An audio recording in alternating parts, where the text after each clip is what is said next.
ഇതാ വഴിയല്ലേ?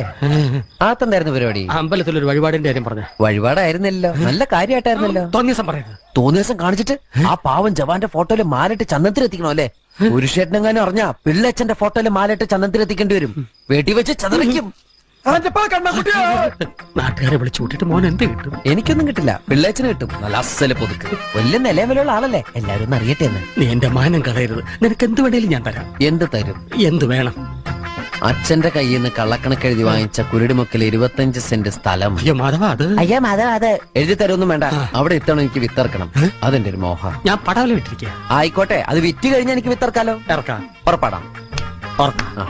പോകാൻ വരട്ടെ. ഇതൊക്കെ മറക്കാതിരിക്കാൻ ഞാനൊന്നും കൂടെ തന്നാലോ? വേണ്ട, ആരും കാണൂല. വേണ്ടെന്നേ. എന്നാ ചാടിക്കോ മോനെ. ഇന്ന് നീ അവിടെ കക്കാൻ കയറരുത്. ഇന്ന് അവിടുന്ന് എന്തെങ്കിലും പോയാൽ നാളെ അത് എന്റെ തലയിലാവും. ഓ, എന്നാ മറ്റന്നാളാവാം. അതിന്റെ പിറ്റേന്ന് എന്റെ തലയിലാവും. സ്ഥിരാണല്ലേ. ചാടിക്ക.